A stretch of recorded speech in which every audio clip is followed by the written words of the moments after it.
Hi, this is Vasanth, my wife Praneeta from RBW Family Ministries.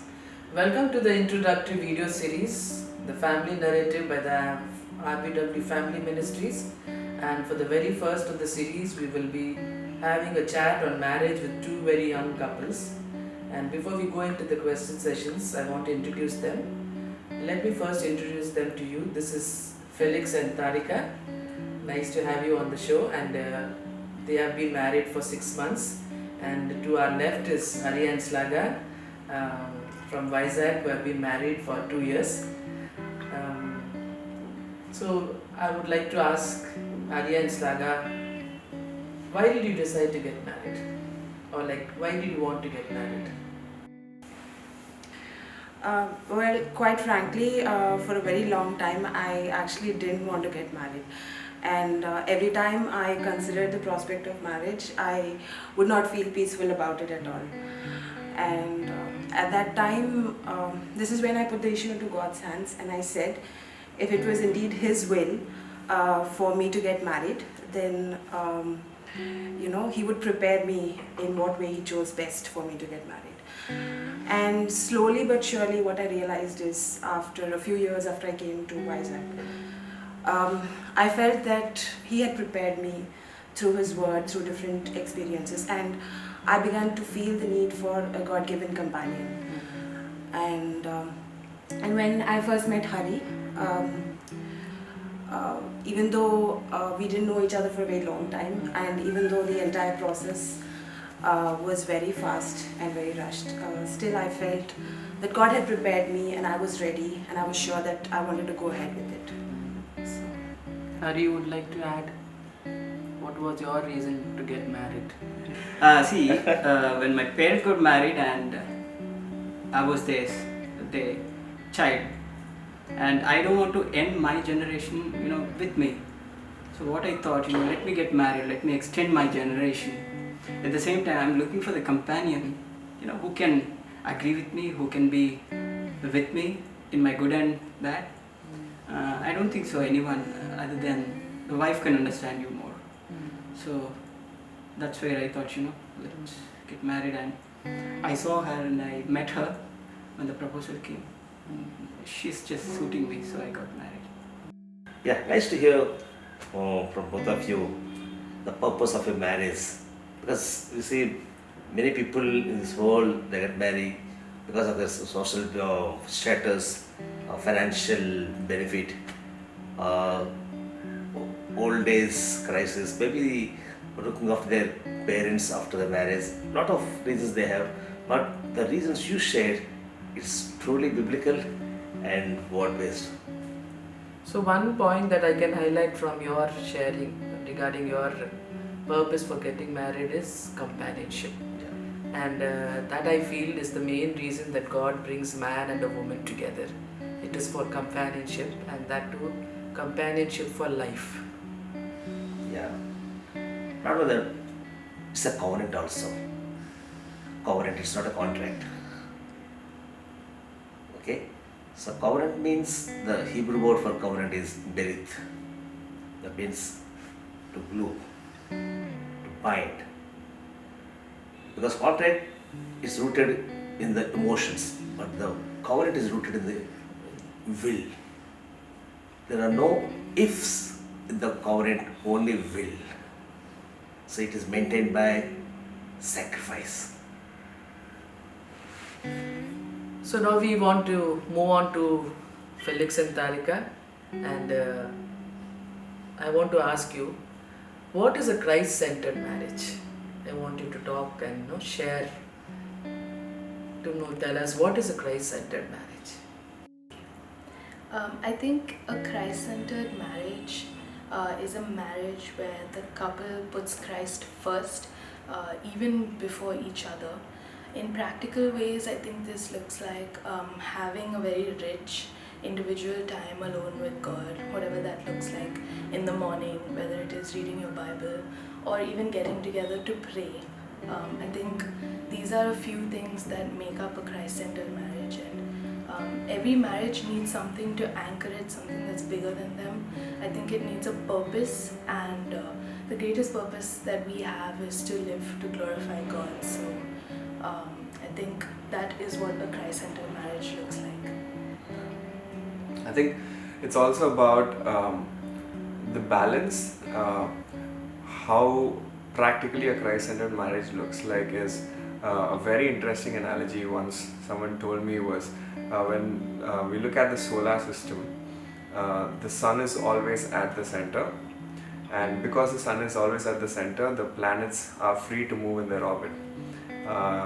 And Christ is like the sun who holds everything together, who is at the center. And for example, in marriage, few things that can want to take the place of the sun is individually both of us can want to, like, I want to be at the center. Usually that's me. I make everything about me. So I tend to put myself in the center, but let's say if the earth wants to be in the center of the solar system, it's going to mess up the whole thing. So be it me or be it her, or more importantly, especially living in a city like Bombay, I think our lives revolve around our careers. We tend to put our work in the center, and that kind of actually mess things up. And it's a good reminder for people like us living in these cities, working. It's a good reminder to have Christ at the center. Like she said, practically that's how it plays out. When Christ is at the center, we are free to revolve in our orbit, our career, our family, our anything, our hobbies, our interests, everything revolve freely and function freely around Christ as the center. Like you're always saying that Christ needs to be the center of a relationship, like it's like the hub of the wheel. I go back down memory lane for your wedding, where you had your backdrop as cross, and cross talks about the love of Christ, and cross also talks about two main characters of Christ, and which are two main ingredients in a marriage. It talks about love and forgiveness, and where there is an abundance of love and forgiveness in a relationship, that becomes a Christ-centered marriage, because love and forgiveness gets its meaning from the character of Christ. So these are very two main ingredients. When love and forgiveness runs in abundance in a marriage, that becomes a Christ-centered marriage, because through Christ the real love and the real forgiveness, it works in a marriage. Now to move on further, when we see many couples, they are not open about their relationship with others. So I would like to ask, how open are you about your relationship with others?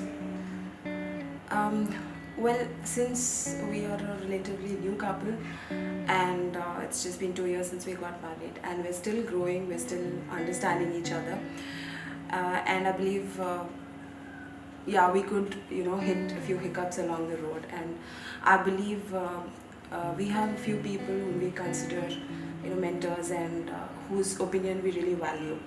So with them we are quite open about what we're going through, and their comments and whatever they have to share, their inputs are quite valuable to us, and they help us together as a couple.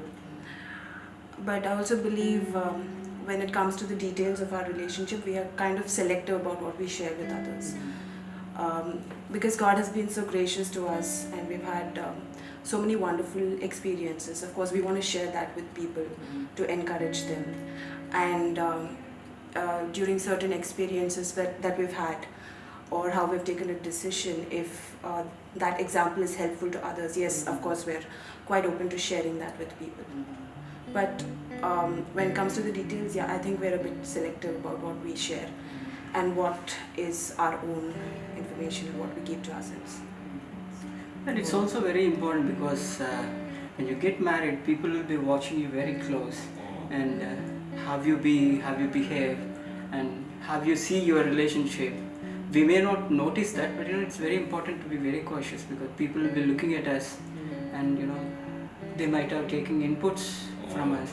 And it's also very important when you go to a mentor, you should know whom you're talking to. I cannot share everything with everyone. Yes. And I think that's very important, with whom you're sharing and who is your mentor. It was good on what you shared regarding being open about your relationship with others. So I want to add few things to be cautious about when you're open about your relationship with others. The first thing is keep your boundaries intact when you open your relationship to others. Because what happens is when you open up your relationship to others, there are chances for people to intrude. So when your boundaries are intact, you will know where people can intrude and where you should keep them off. And one more thing that I like to add is before being open about your relationship to others, you need to come together as in agreement in what issues you want to be open, and in, like you told, there are selective things. Yeah, there you need to come, because when you are not in agreement, there comes in the conflict. There comes in the conflict. One partner gets annoyed of the other partner being open about that issue.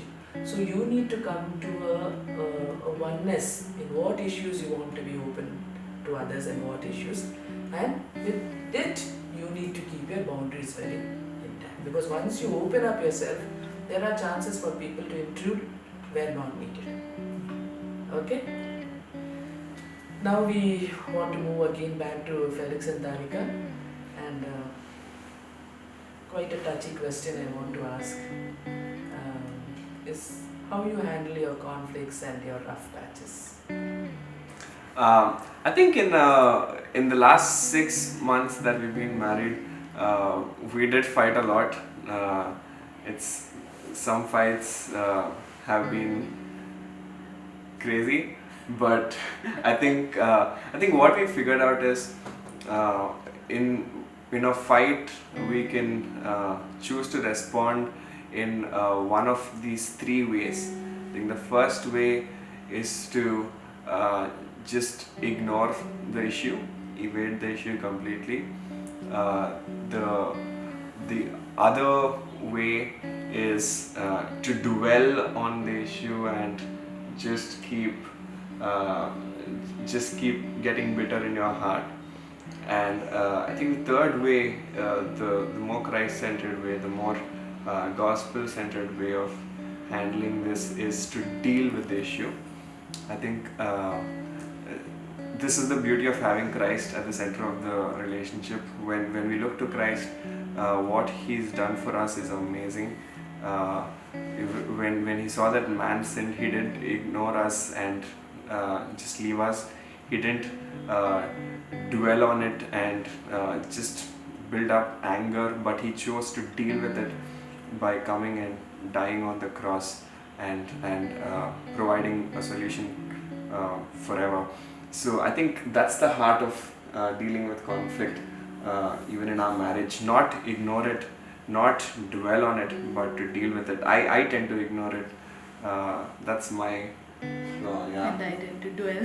Yeah. So I think just to add a little bit, I think what Hari and Shlaga also shared is really important with handling conflict, to also have people who mentor us. So sometimes we can't figure it out ourselves because we have different sin patterns, and when we start talking, we just start fighting. So it's really useful to go to someone who is more mature, who's older, spiritually above us, and to share that we're struggling with this problem, and they can really help us with that. I think we've seen our relationship definitely get better by doing that, even in these 6 months.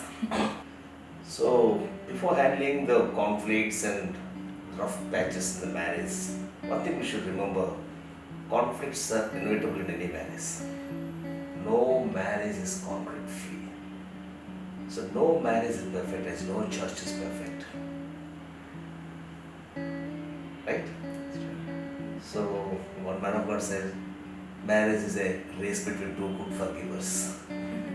No, conflict, we see that conflicts are like uncle told, it's inevitable. There will be conflicts. So normally men take the first ways, they ignore it.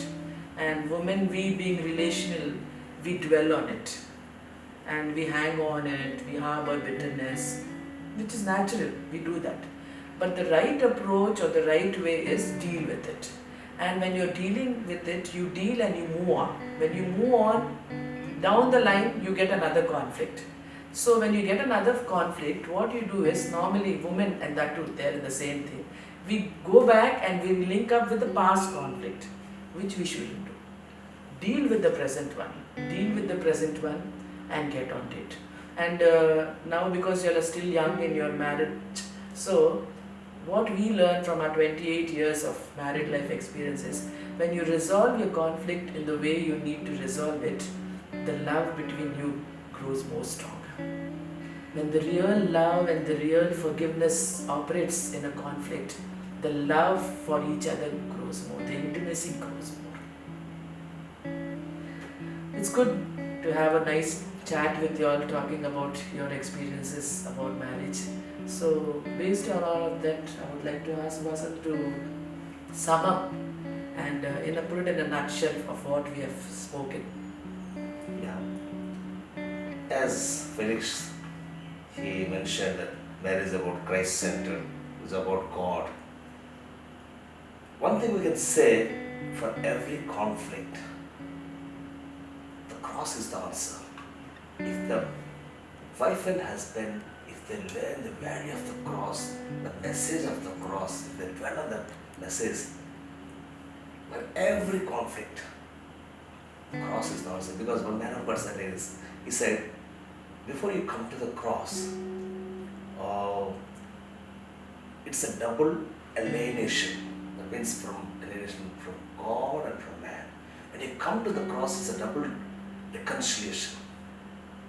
That's the beauty of the cross. If every marriage will come to the cross, there will be reconciliation, joy, and happiness and forgiveness.